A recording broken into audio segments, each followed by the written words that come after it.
Nanlite is giving $20,000 away to filmmakers who make their dream short films. Stay to the end of the video to hear more about Nanlite's Project Spark.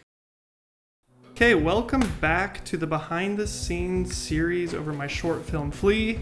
I'm sitting here with the DP of the short film, Corey Robinson, and we're gonna break down some shots from the film and then kind of the overall approach from a cinematography standpoint. We need to talk a little bit about the camera. Sure. Yeah. To me, it's like an elephant in the room. A couple things happened on this short film that are slightly unorthodox. There was another DP on this film who was not me up till 48 hours before we were shooting this. Prepped this film for 6 weeks. Yeah. And then the other DP flew in, we did location scouts and all that stuff, and Corey didn't get to be a part of any of that. So it was just thrown right into it.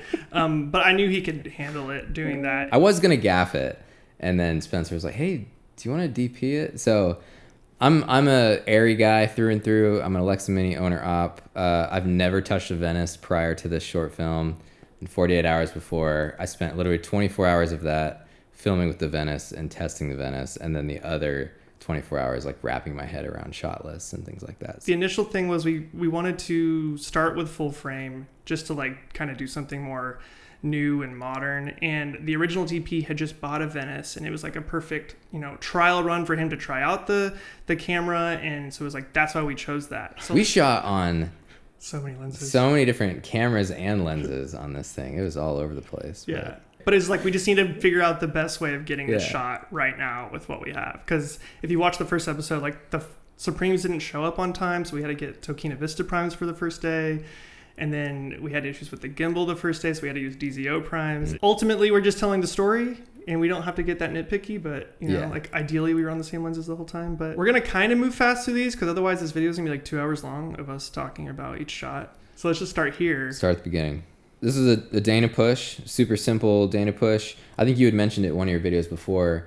We kind of lucked out with obviously it was scouted and everything, but with the way that the sun hits in the winter, it's real low, especially in Oklahoma City. The sun is always on the south side of the city, which you can see here. So we did the reverse on this one, and this was just a frame of 260, just right up against him. Super easy. Which is a common, it's a really nice thing just to do when you have that sidey sun already. Just soften it just a little bit. It's easy to go back and look at these images and sort of be oh, there's 1,000 things I would have changed. And when you're on set, I think the reality is the sun's super bright. It's really hard to see monitors. Your eyes are adjusting to the sun, and then going back and looking at these tiny monitors and trying to be is everything there? Is it lit? Is it exposed? Using false color. You're not even looking at the real image half the time. So yeah, and then you get in a dark studio environment and you're oh, that's what that looks like. Cool. So this day, I've intentionally left out every screenshot leading up to this moment because of the issues that we've had. That back window, it's still a little blown on the middle right of the frame, but that back window was it was beyond blown. And so we indeed that whole window, and then we actually stuck a floppy on, it's a right angle of the corner of the building, and we floppied one side of it just to cut down the light even more, just to have a little bit more control over it, because the sun was right there pumping in. I feel we kept starting with bigger lights, but then it just became the Astera and then the ND, right? Yeah. Oh, you're right. We had I think we had a 720 Nanlite going into the ceiling at 1.2, just creating the level. And then all of her key, I think, was from the Asteras, yeah. So Spencer and I's biggest disagreement on this entire film, there's two of them. One of them was camera. The other one was you wanted to shoot on a 35. We were full frame the whole a lot of it, yeah. The idea was to just get right up in your world but still see everything. That's not my style necessarily. I love to just scoot back a little bit more and shoot it tighter, on a 50. I love that. So we were joking the entire time, if we just had a 40 full frame lens, we could have shot the entire film on a 40 mil full frame. Yeah. And it would have been fine, because I was always trying to get closer. He was always trying to pull back, whatever. But you ended up cropping in it several times. Well, we had to crop it. Yeah. But ideally, you said it. You're what if we're on the 50 here, and it's well, let's get the coverage, let's get the 35 set everything up, and then we definitely should have put on a 50 Yeah. or pushed in 4 Yeah. feet or something. And it was like, no, we got to get the reverse. We got to shoot. So Yeah. I've cropped in post, which really cropping in post is the exact same thing as putting on a 50, like scientifically. If you're in 6K. If you're in 6K. Yeah. We're jumping around a These little are all the things with the eye line that we don't want to talk about. This shot in particular, we had shot it. I believe you punched in on this just a little bit. Yes. Because we had shot it wider and lower. Right. But it ended up looking like a bank commercial because she's wearing red and the sky was like beautiful and it was very red, white, and blue. Like and patriotic. we were just kind of like, oh no, this isn't. Yeah. This looks too commercial. Yeah, the patriotic thing, that was... I just wanted it to feel big. Yeah. I wanted to make things feel bigger. Like, people watch... They're gonna watch this on a TV at home. It's gonna be like 16 by 9. Like, how do we make it feel big? And so I was trying to do something new, different, than like what I had done in the past. And that's where the kind of like conflicts came in. It's because like, well, let's just try this other thing, but we hadn't had enough time to really talk about it. The other thing that you wanted to do a lot that I wasn't a super huge fan of was center framing on dialogue, on reverses. I love to be like ideally I would have loved to have been like more there. Right. And you push me every time to do like a center framed, center framed dialogue reverses. Yeah. And I still was creeping over just a little bit. You would. But and that's just a style difference. It is. I mean, yeah. But I mean the whole film we stayed consistent like that. Like pretty much every dialogue scene on close-ups is like center framed, and that kind of goes with the big thing. It's like things feel more like a portrait than they do feel like narrative. That was kind of like my initial thoughts on that. Now in the end, I did do multiple aspect ratios in this film because I think I was having to crop a little bit to kind of compensate for the errors that happened. So it's like, here we are, just admitting the guilt, just look, we messed. Look, it's fine. Look. Most people are gonna be like, this looks like a really good film. Like, we're just over here being nitpicky. Yeah, that's true. This was a hard shot. We had to see out the window. And actually, this is the first time I think ever that I've tried to shoot an indoor and an outdoor in the same shot. Very difficult. You have to have an insane amount of light to make that happen. We ND'd that window, I think with a 2. Either a 1.2 or a 2 ND, like heavy ND. And then we stuck a Nanlite 1200 out the window and shot it in camera left. And that's what's kind of hitting him as his key right there. Well, it's more hitting the plant on that back wall. And then we had 2 720s in the corner shooting into beadboard that we had like mounted up overhead just to give a little bit of reverse light.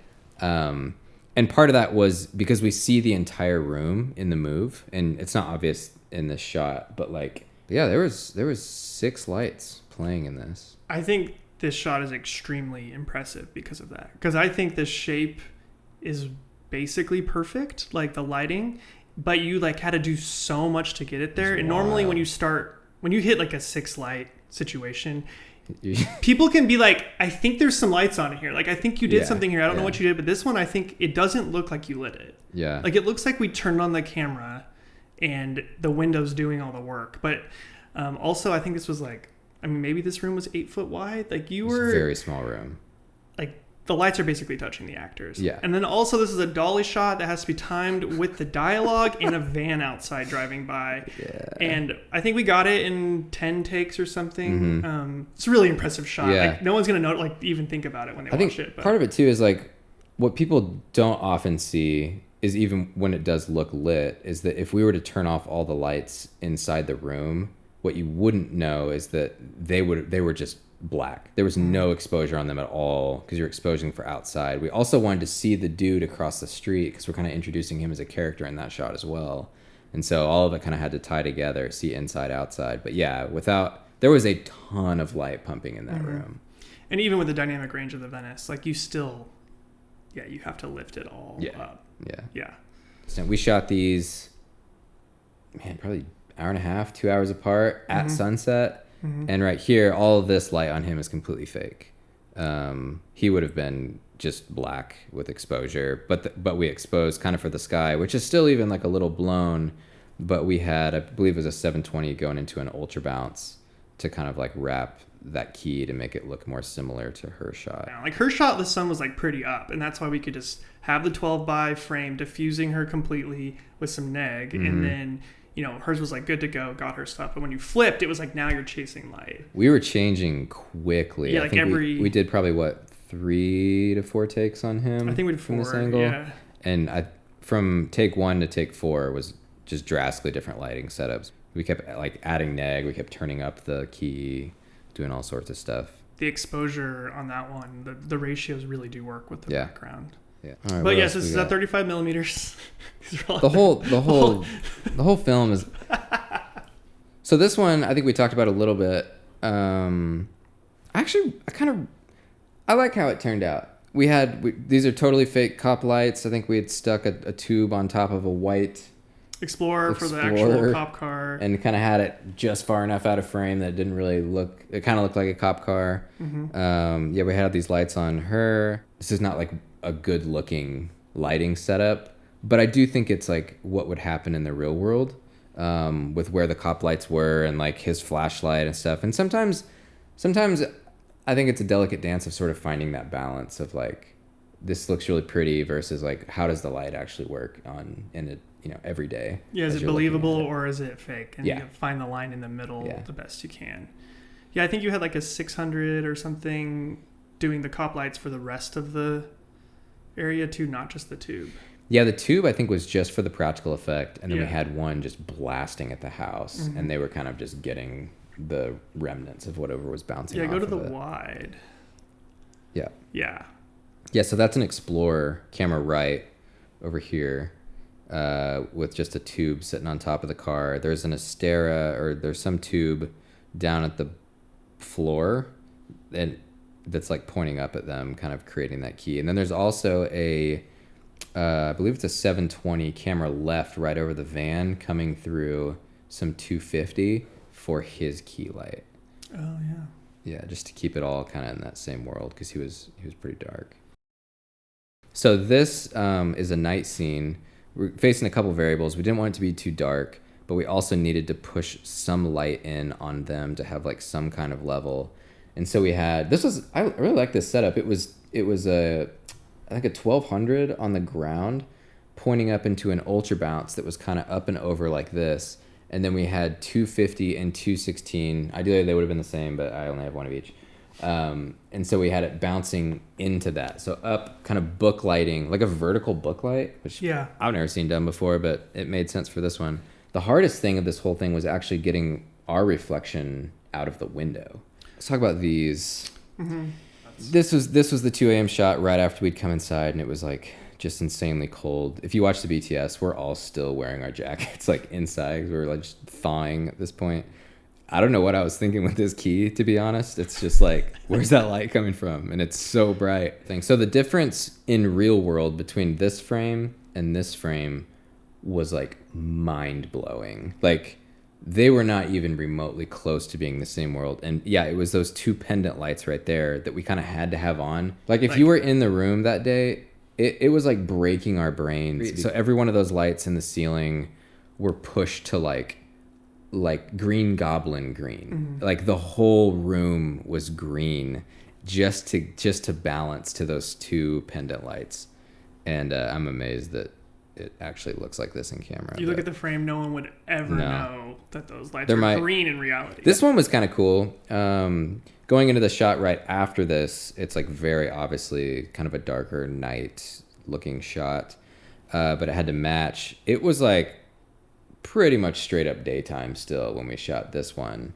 Mm-hmm. And we were wildly underexposed in camera, and there was a ton of light inside the van. Like, we had a tube at like 60-70% or something like that in there just to get some kind of level in there because we were so dark. And then you did like day for night, right? Because then like I had to like basically glue a bunch of shots together that we shot at different times a day, so it's like doing a day for night on all of this. Yeah, I still think these shots look cool. Like, this is like a 29 millimeter like touching the roof, and it's just kind of like stuck with the van when they're going around the curves. It's a fun shot. I think we just straight up put sticks in there and then like just bag the crap out of it. Like, so many sandbags on it, just And yeah. They don't shake. It doesn't like shake at all. Like it was pretty dope. I feel like you did a fairly heavy grade on this, right? This one's pulled down to match the previous shot, yeah, but this one was still like a 5,000 ISO like blue hour shot. Yeah. With this shot, there's this whole sequence.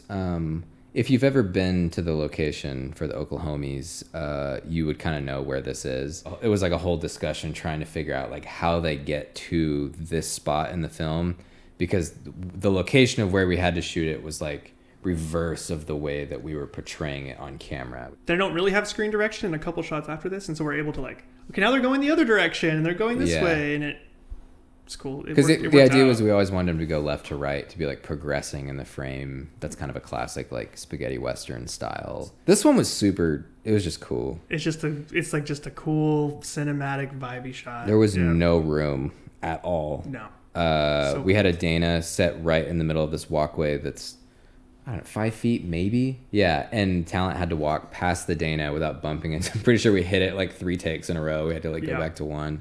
Your push is like right in line with them walking, and it's just a cool shot. We progressed into this next area, this next location in the film. It was a real hard space to make work, and it needed to look like we were down underneath there, but we were in a studio space. We basically had to like run them along the length of this dam, and every time we would get to the end of it, we would just have to like back up the camera back to the other side of the location and just keep doing that push over and over and over without making it look the same, or without showing that we're like in the exact same location. I always love doing just a little bit of like kind of steel blue, cyan mixed with the tungsten stuff, teal and orange. It's a thing. So this shot in particular, I love the color scheme. I wish we could have leaned into it like a little bit more. It was a little bit easier to pull it off because the walls were so tight. In the rest of the space, we really had to play as if it was like a lot bigger and sort of black. It was a real compromise of like, how do we make it look good versus make it look believable? And like, And then also we shot at this location twice, which we did not plan to do. So actually this shot, we shot on day 2.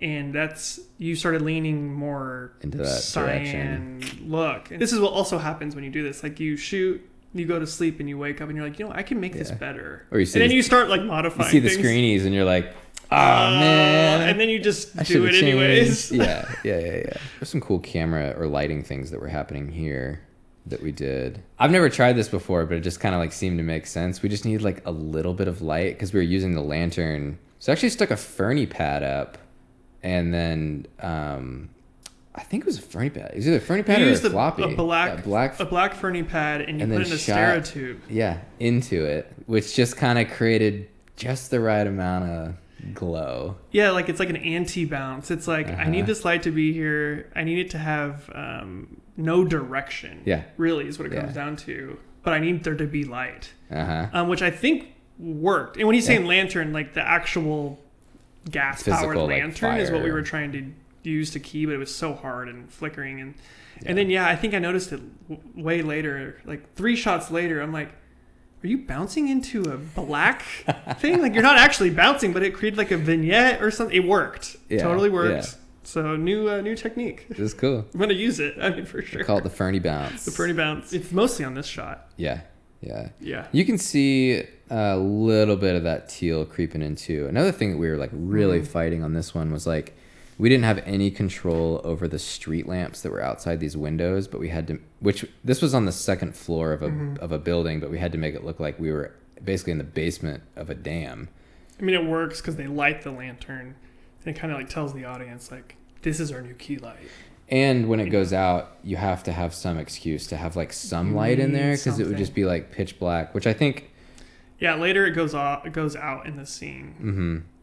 This one was when we went back, and I liked this look a lot more, leaning into like the color contrast, because realistically on him there was no exposure at all. He was just black because the only light that existed was that lantern right in front of him. So anything that's lighting him up is fake or like artificial. We made it, and you can kind of tell on this pole camera right where like we were glowing kind of some cyan up into the ceiling, And we were also glowing a tube light down on the floor and like walking with it, I think. I think Brandon was like pushing it closer to the ground as he got farther away and stuff. And so there's a lot of these like kind of gags in here where you're like, we need a light here, but then he needs to move farther from camera. So it's like the light needs to go away. Yeah. If you look at the pillar, it's like there wouldn't be light on that pillar, but the shot looks so nice, like and composed and like the like kind of light and dark. That's it like is a great compromise. And the play in between the teal and the tungsten, like the transition feels like really soft and stuff. I like the shot a lot. I actually like interior dark spaces. I prefer to go more like this world, but we really needed that lantern to be like a heavy part of the storyline and stuff. It's just easier to kind of live in that in this space. A little bit more believable for like a night. But this was a really cool shot. Me and John Dewberry, the gaffer, were on either side of the Ronin holding it. That's right. And just like sprinting, like full speed, both holding the camera on either side of it. It actually turned out like really... It's perfect. I love this shot. Yeah, it's great. And really this is cool. 12,800. Yep, FX3. FX3. This is all... It's just lights that were on the dam. Yep. These are all practical lights. DZO film. One of our buddies, Braden, was lit... Like, it was so cold. He was bundled up in his stuff, but he took the Easy Rig out of the case and literally curled up in a ball and zipped himself inside the Easy Rig case. Just I did not know he did that. Just to like stay warm. I mean, it was really cold. This was actually a really fun setup because Corey got in the water, shot this shot, and then I had to get the shot when he comes out. So we're shooting simultaneously two FX3s. I'm shooting manual focus on a DZO lens because that's what worked at the time. Yep. And then he's inside the water with autofocus. On like a 35-1.4, I think, Sony. Yeah. When he loses the actor, I pick up the actor with my shot, and then I'm pulling focus manually myself. I think this is like one of the coolest shots in the whole. Yeah. Like the smoke on the water, it was like a happy accident. I think the water was just warmer. It was so freaking cold out that like it just happened to start smoking off the water. But we had a huge, I think it was a 720. You had two 720s, I think, in the corner. Yeah, that we were just like raking backwards across to get that that rim light off of him and kind of accentuate that fog a little bit more. But I just think it looks so cool with all those lights up there and shows the depth. And it's just that like that production value of using this dam and then like getting down in there and then once again the fog. Once again 12,800. Yeah. Like how else would we have got this shot? Like there were so many alternatives that we'd floated throughout that day that we were kind of just like, we'll just do it. We'll just get in the water. It's the only way to really make it work. And I'm also in the water. And you're in the water right next to him on the right side. Yeah. That because we're like, we're shooting it one time and we're getting it. We're not getting back in. So it is what it is. Which did we shoot it twice? We shot it twice. What happened was, which is really hard for me and my personality, but Josh gets out, the actor, and he's like, did you get it? He's shivering. I mean, he's the coldest he's ever been his entire life. And he's like, did we get the shot you needed? And I was just kind of like, I didn't even know how to respond to it. I was like, no. I think we got it, but like, I would love to get another if like you're down. And it really worked out because when he's in the water, he actually didn't know which way to swim past camera, and he swung. That's right. He swung the wrong side. He went the wrong side. He did break the line. So even just to get back in and get the line right, it worked out. Like it actually saved the whole sequence because we did it a second time. Yeah, I'm trying to see if there's like any other interesting things to touch on. I mean, the whole film we used 4 lights. Really? It's a good point. You're like a 720, 1200 in tubes. It's like there's no real reason to go outside of that. We used some BNCs or B7Cs in the ceiling a couple times. Yeah, and I think we had to use a 600 for the cop light thing, but like we pretty much only used like 4 lights for the entire film. You said it in one of the things, but diffuse, bounce, and then diffuse was like the whole what we did on basically every single thing. Just double it up every time. Just looks nice. Booklight it if you can. Yeah. What else? Someone had made a comment about the vignetting on the Supreme Primes, and they were like, if it's a cheap lens that vignettes, it's bad, but if it's the expensive lens, it's good. Listen. I have to say, when you said they were gorgeous, and now that I've watched it a bunch, like It is, and it's pretty. It makes the sky look so nice. There's, I think, even a lot of colorists will do this too. I do it a lot. I add a vignette to like most, even if a lens doesn't have a vignette, I'll add a vignette to the image, and it just kind of like brings your attention to the center. So if the lens already has it, it's just great, and that's why. Yeah. Just don't frame anything other than center frame. And the Supremes were really, really cool lenses. They were like just so pleasing. Like they're really soft. There's no harsh contrast on the background. Yeah. Tokina's had more of that, so that first scene has a little bit more of that separation from your subject to your background, whereas the Supremes kind of just like there's just this weird buttery, like it's hard to describe. They were very pretty. It's like the blacks were much more lifted. Like there was more light getting into the shadows. They're more open, yeah. Yeah. I'm like a Cook guy. I love Cook lenses, and that's like a very like Cook characteristic. They're not as contrasty as the Cooks, but like buttery is like a nice way to put it. It's just a very soft. I think there were several times where you and I looked at each other and we're like, "Holy crap, like we're doing it. Like we're making our dreams like come true." It's so cool. Well, like I said once before, like I think there was like 4 or 5 moments where the scenes happened like the shot just happened perfectly. Yeah. And it's just such a satisfying thing. Like when you're like nailing it, the lighting looks good. The actors just did like this like 3-minute scene or whatever it was, like, and just like got it all. And me and Corey could just look at each other and be like holy shit. Yeah. Like that was just so satisfying. Yeah. And you get a few of those each shoot, and you just need to like be grateful for those. Like those are like ones you're stoked on, because what can happen a lot in this industry is like someone will be like, "That's the best commercial I've ever seen you make," or film you've ever made, but you're like, "Oh well, the set was the worst that's ever been for me," and so like to me, I can't even see the good in it. Like, because it was so hard to make or whatever. Yeah. So there's a lot of that. You need those moments where like everything just comes together and you see everyone performing like at a top level, and you just like feel it at the end. Oh. What I think was really cool what Spencer's done is like he's put his own money behind this thing, and he has created something just out of his own brain. No one is like forcing him to do this. No one is like funding this for him. He literally had this idea and was like, "You know what? I'm just going to go do it." And that is very rare just in creatives in general. Like it's really hard to find people that are passionate enough about their own thing to throw their own money behind it and time and emotional energy and everything to go do something. And so that's where I get a little like heated when I see comments on the internet of like, "He's so wow. Like, dude, he's like making dreams happen, and that is just incredibly rare. So well, thank you, and I appreciate that a lot. Before we go, I do want to talk about a competition that Nanlite's putting on. So if you're interested in filmmaking like this and you have an idea that you want to make, now's probably the time to go do that. Do what we're talking about. Just get out there and go make the thing. Nanlite has teamed up with a bunch of other great sponsors like Nanlux, Atomos, Rode, DZO Film, and Artlist, and they are asking you to make a short film and submit it to their Project Spark. Filmmakers will have the opportunity to submit for best narrative, documentary, commercial, or experimental short film genres, with the chance to win a $20,000 cash prize and $7,000 worth of gift packs. The project will be accepting submissions between March 1st and May 31st, so get out there and make one of your ideas a reality and have the chance to take home some awesome prizes. So if you want to know more about the project, just click the link in my description below. Well, that's all I have for this video. Until next time, guys, as always, I'm Spencer Sakurai. See ya.